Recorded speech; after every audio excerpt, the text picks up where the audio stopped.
Right, I am back with another video, and today we are doing one of the most highly requested builds on this channel, Spawn.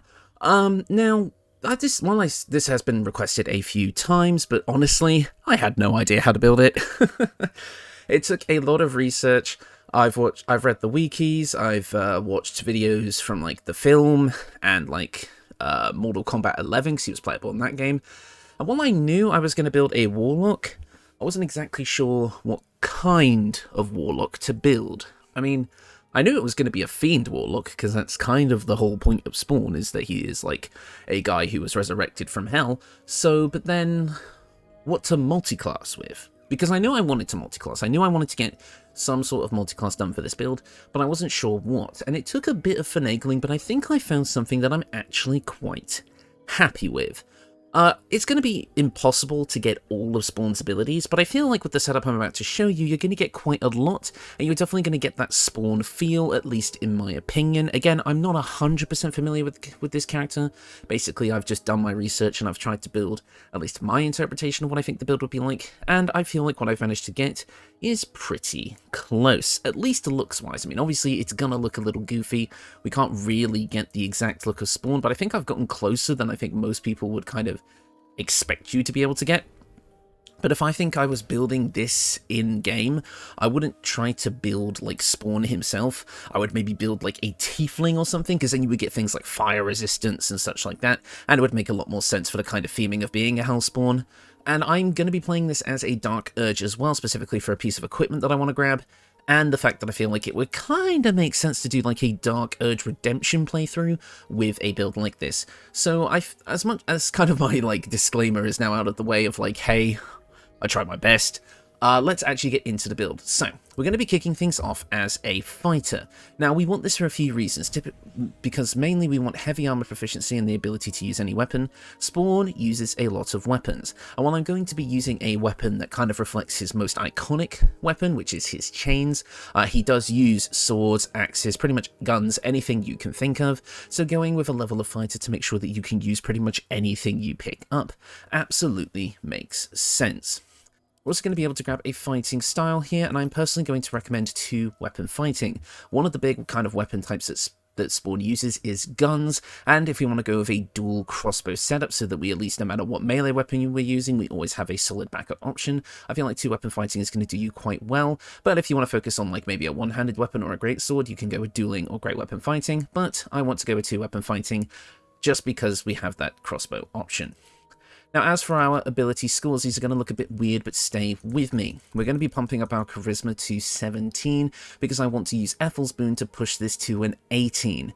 Now, you may think, well, that's not very on theme for Spawn, because, you know, blah, blah, blah, blah, blah. But you're going to need to do it with this build. I'm sorry, you just are. We're going to be very, very dependent on ability score improvements, and we're going to want to get these minor optimizations any way we can. So make sure you pick up Ethel's Boon to get this to 18, and then we can bump it up to a 20 later.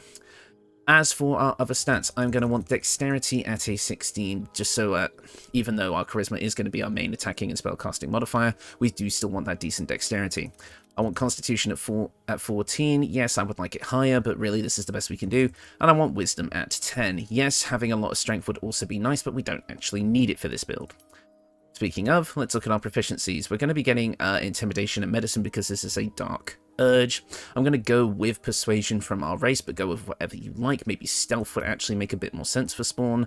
I'm not sure exactly how stealthy he normally is. I just know he's kind of got that like shadowy aspect about him, so that might work. And as for our two proficiencies, I'm going to go with Perception and Insight, just because I think that makes sense. I don't know why, it just does. Right, next up at level 2, we're going to be immediately dipping out of Fighter. You could go for level 2 of Fighter for Action Surge if you wish, but I do have some other stuff I want to grab.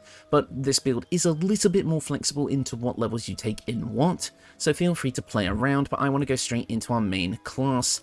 You saw it coming, the Warlock. This is literally the Spawn class. It makes 100% sense to go Warlock here. Speaking of, let's get into it. Cantrips, obviously we want Eldritch Blast. Kind of green magic is basically one of Spawn's kind of other iconic aspects, and Eldritch Blast is basically the best kind of green magic you can get. As well as we're going to be grabbing the Friends cantrip, just because it's one of the best cantrips in the game, and I don't think we really need any of this other stuff, but we will get opportunities to take more things later. As I said earlier, the obvious choice for our subclass is the Fiend, meaning we're going to get Dark One's Blessing. When you reduce a hostile creature to 0 hit points, the gift of your patron grants you 4 temporary hit points. It says 4, but it's actually equal to your Charisma modifier, so you can get a ton of HP with this and be extra tanky. And as for our spells, obviously fire is another big aspect of Spawn's kit, so we want Hellish Rebuke. It's one of the more unique spells we can grab as a Warlock, and while you could also grab Burning Hands, I've decided to go with Arms of Hadar because I kind of ended up focusing on necrotic damage with this build unintentionally, necrotic and fire, so it made sense to go with Arms of Hadar here, and again it's kind of another darkness spell that I think works well for Spawn. Next up at Warlock level 2, we're going to be able to get our Eldritch Invocations, and I want to pick up Devil's Sight so that we can see in magical and non-magical darkness to a distance of 24 meters, and Agonizing Blast to bump up our Eldritch Blast's power. As for our spells, you can take whatever you'd like here, it really doesn't matter, as we are going to be replacing whatever spell we get here later. So I'm going to just grab Hex for now, as we don't really have any other concentration spells, so getting that extra bit in necrotic damage would be nice. Next up at Warlock level 3, we are going to be able to get our Pact Boon, and you already know what we're here for. We're here for Pact of the Blade.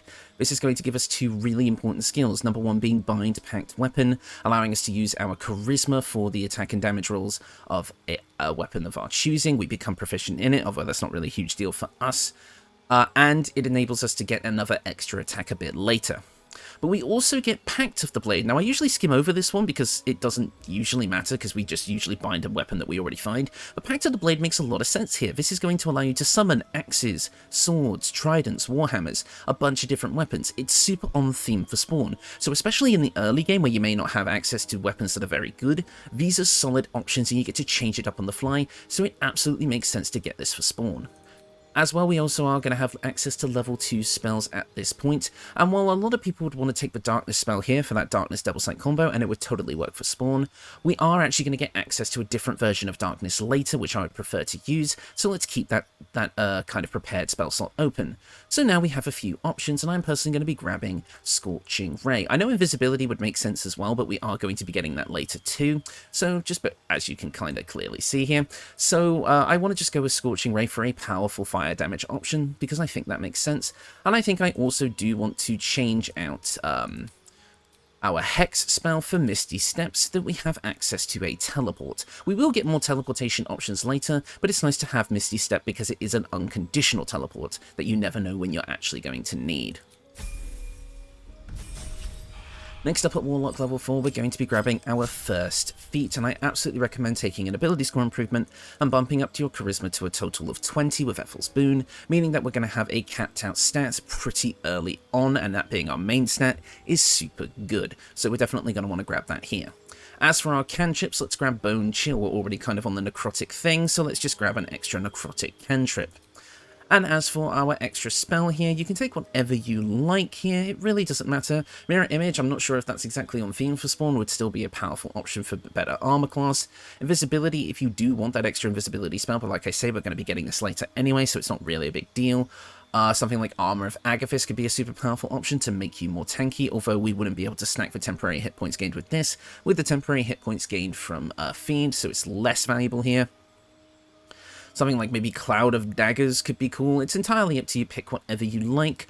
I'll probably go with Hold Person, because you could flavor it as like your infernal chains wrapping around someone and holding them still. But again, it's entirely up to you. Cloud of Daggers might actually be more on theme. I have no idea. I've done what research I can, guys, but this is not a character I'm very familiar with. Now, at Warlock level 5, we're going to be getting the main thing we're here for, which is Deepened Pact, which means now with our Pact weapon, we gain an extra attack. But really, the way this actually works is all we have to do is attack with our Pact weapon to get the extra attack, and we can use that extra attack with any weapon. We're not restricted to using our extra attack with that specific weapon, which means we actually get a lot of versatility out of this feature. And the fact that this is not treated as a regular extra attack, it stacks with basic extra attack from other classes, meaning that you can get up to 2 extra attacks per turn as long as one of those attacks is with your packed weapon. So let's get into the spells. We also get level 3 spells at this point, and there is a couple that I want. The obvious choice being Fireball, allowing us to get a massive fire damage attack. And as well, we can replace a spell here, and Hold Person wasn't in my original card, so I think we could see that being replaced for Hunger of Hadar, basically giving us a massive darkness cloud that is going to deal a ton of damage and allows us to move through the shadows. It feels pretty Spawn-like, but again, feel free to finagle these spells around as you like. You guys probably know more about this than I do. And we also are going to get another invocation at this point, and I'm going to go with a weird option, Beast Speech. Because having Beast Speech is nice anyway, being able to speak with animals, but apparently Spawn does talk to animals, according to the wiki. I could be totally wrong about this, in which case, let me know, but, you know, we're going to go with it anyway. Otherwise, just take Repelling Blast or something. Now, with 5 levels of Warlock under our belt, we are done with Warlock for now, as I want to get into our final multi-class, and that is Monk. Yeah, I bet you didn't see that one coming, but Monk is going to give us a ton of really useful things, namely a strong bonus action attack and flurry of blows, and things like unarmored defense if you wanted to go a clothing route, and the ability to bump up our unarmed strikes as well, using deft strikes. Now, why Monk as opposed to something like maybe Oathbreaker Paladin, for example? Well, here's the thing. Spawn is a very close-quarters martial art fighter. His fighting style, while yes, he does use magic and weapons and that, is also mainly about punching and kicking, a bit like Batman. And I'm sure Spawn fans are going to hate me comparing him to Batman, but come on. So I feel like going Monk to get that really powerful extra bonus action attack being Flurry of Blows, and also being able to kind of get up close and personal and get a bunch of features that we're going to be getting from our subclass, plus also getting an extra attack to stack with our blade extra attack to get those 3 attacks. I think it's going to create a really interesting and unique fun playstyle. I have done a Warlock Monk multi-class before, that being in my Devil Unpopular build, but I feel like not a lot of people saw that one, so showing it off here is really cool, because if you've not tried Monk and Warlock, you are missing out. It is actually a super fun playstyle if you know how to build it right. And with the fact that we're able to use heavy armor, because we went with a level of fighter, we don't need to worry about our wisdom so much. So we can kind of keep that just at 10, bump up our other stats, and still be really, really powerful. Yes, we're going to be missing out on things like unarmored movement, but that's all we're going to be missing out on. Everything else is going to work super, super well. Trust me, this is going to be good. But of course, something like Oathbreaker Paladin, maybe more fighter levels, hell, even Rogue could also really work well, but I really want to show off this Monk combination because I actually do think it fits the Spawn character really well. At Monk level 2, we're also going to be getting some cool stuff that we like. Extra key points, but also the ability to use Patient Defense and Step of the Wind, Dash and Disengage, allowing us to get those bonus action dashes if we need them, but it's not as essential to this build because we're going to be teleporting quite a lot. At Monk level 3, we are going to be getting our subclass, and of course I'm going with Shadow Monk. This is going to allow us to get a ton of cool things, like the ability to hide as a bonus action, use Pass Without Trace to bump up our stealth checks, cast Darkness to go for that Darkness Double Sight combo, and also use Silence to make sure spellcasters aren't that much of a pain in the ass, and we do also get Minor Illusion for free as well. Now obviously something like Way of the Open Hand could also work, but I really liked Way of Shadows more flavor-wise, but if you wanted to go the power building option, go with Open Hand and just get those really powerful unarmed strikes. Next up, at Monk level 4, we are going to be getting our feat, and I'm going to say we're going to take an ability score improvement, and you have a choice here. You could bump up your Constitution here, which is what I'm personally going to be doing, to get that bit of extra HP, since we are mainly going to be a frontline fighter. But if you wanted to bump up your Dexterity, you could. If you wanted to bump up your Wisdom, you could. It's entirely up to you, but I'm personally going to recommend getting our Constitution up, so we have that extra pool of HP.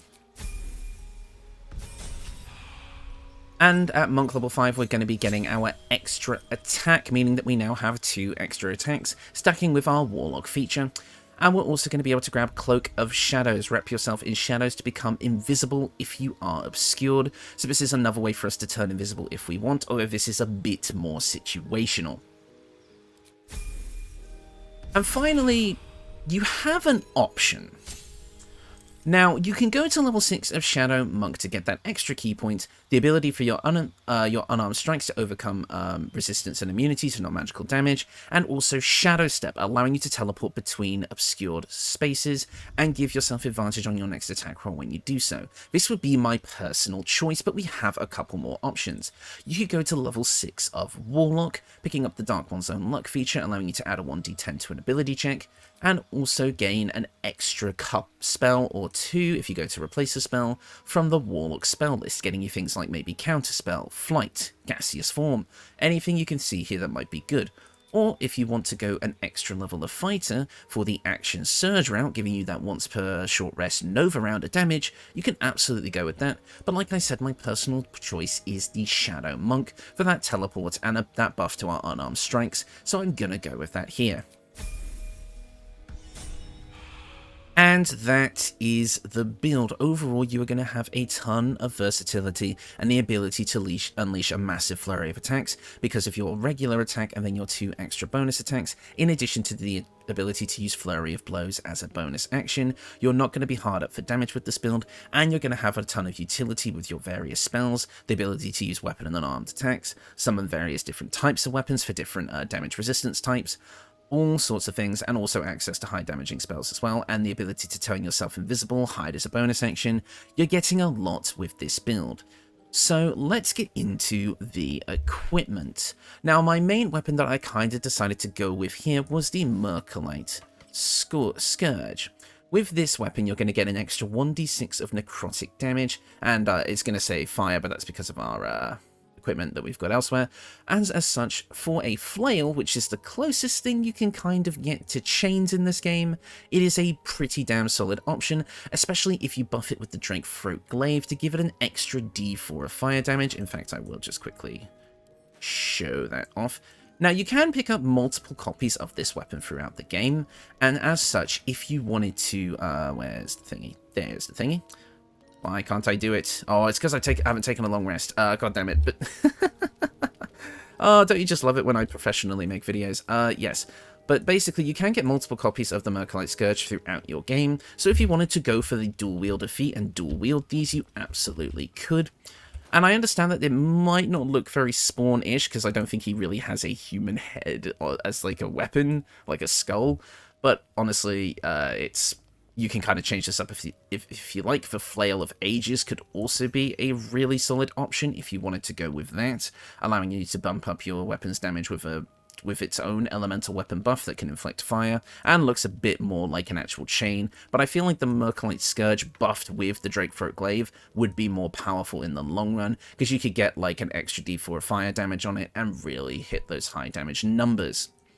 But yeah, that is the main weapon I would kind of go with if I wanted to go for the chain route, but obviously there is a ton of options if you would prefer to do things like a sword or an axe or whatever. Just use whatever you pick up throughout the game, but the Mercolite Scourge is definitely probably what I would lean towards if you wanted to go the chain route. Chain in quotations. As for our ranged weapons, we've gone with the typical dual crossbow setup, that being Hellfire hand crossbow, which is much more on theme than usual, because this weapon can inflict burning when hitting a creature while hiding or invisible, meaning that if you go for an opening round shot, you're going to get that extra bit of damage, and it's going to give us an extra casting of Scorching Ray at level 3, which isn't going to cost a spell slot, which is nice.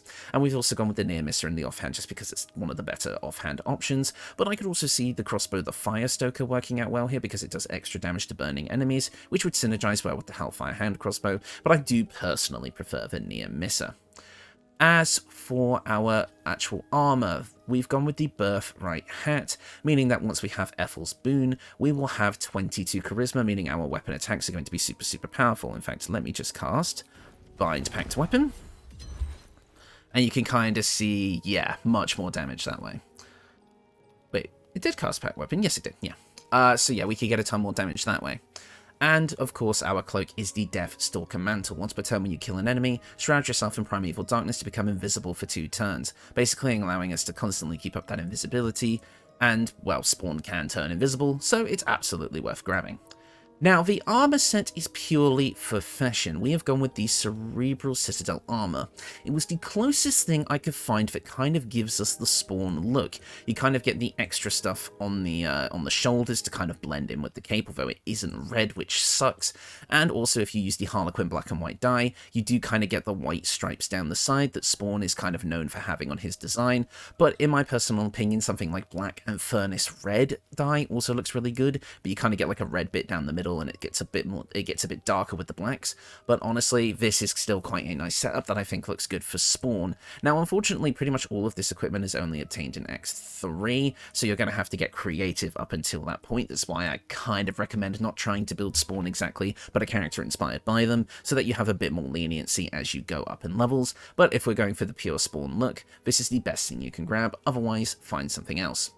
As for our gloves, we've gone the Hell Dusk gloves. We get a +1 bonus to spell attack rolls and spell save DC, which is awesome, but also our weapon attacks deal an additional 1 to 6 fire damage, which is great for Spawn, but our unarmed attacks deal an additional 1 to 6 necrotic damage and can possibly inflict bleeding, which is also awesome for Spawn. This is a double whammy, and is one of the reasons I kind of wanted to go with Monk, so we can get the best of both worlds. We also get Rays of Fire, which is basically another extremely strong version of Scorching Ray that we get to cast once per short rest. It says it uses our strength for the attack rolls, but I believe that changes, I'm not entirely sure, but it will still work out quite nicely, and we're mainly here for the fire and necrotic damage on our weapon and the melee attacks, but Rays of Fire will still work. I was able to use it in my combat testing just fine with no issues. And next up is the Hell Dusk Boots. You cannot be forcibly moved by a foe's spells or actions, and you ignore the effects of difficult terrain. Awesome. When you fail a saving throw, you may use your reaction to succeed instead, which is insane. And then finally, Hell Crawler, which is the main thing I'm here for. Teleport to an area and deal 2 to 16 fire damage where you land. The impact blast spreads in a 3-meter zone. So it's another on-theme fiery teleport. Now, yes, both of these are obtained in Act 3, but you can get these without having to, you can get the boots without having to fight anything as soon as you step into Act 3. And the Hell Dusk gloves, you do have to be a mini-boss for it, but you can beat that mini-boss and then leave the area and then come back to do the rest when you're ready. If you know what I'm talking about, well, then you know what I'm talking about. And you can also get this armor piece as soon as you start Act 3 as well. There's no real thing there. And the Birthright hat can be obtained right at the start of Act 3 as well, but again, finagle this stuff about. We also have the Spell Crux Amulet. I always recommend this for Warlocks, as it does effectively give you an extra spell slot as a Warlock, which is always sorely needed once per long rest. And I didn't actually realise this, you can cast this in combat and it is a bonus action, meaning that if you need to get that extra spell slot in combat, you always can. So it's actually even more versatile than I originally envisioned. So as always, for a Warlock, the Spell Crux Amulet. I've also gone with the Shifting Corpus Ring, allowing us to cast Invisibility and Blur if you need that unconditional invisibility at least once. This is how you get it, and Blur is just a nice spell as well. And I've gone with the Ring of Regeneration because Spawn does have an insane healing factor, and this allows us to get a little bit of that. So yeah, that is the build. Overall, I mean, I was worried about doing this build. It seemed like such a daunting task that I'd never really be able to get right, but I think I've actually done a pretty bang-up job. I feel like with all the abilities that we get with this and how effective it is in combat as well, you're actually going to have a super fun time. Now, like I said, I don't recommend trying to one-to-one recreate Spawn, because you think you are just going to be disappointed in the long run, but going with this build and kind of going for a Spawn-inspired build, again, I seriously recommend building a Tiefling, or hell, maybe even use this on Karlach. That could be fun. Maybe subbing out the Shadow Monk for Way of the Four Elements to lean more into that fire thing. Ooh. I think I'm going to do a Karlach build soon. I think I'm going to do a build for all of the Origin characters soon. I think that would be fun.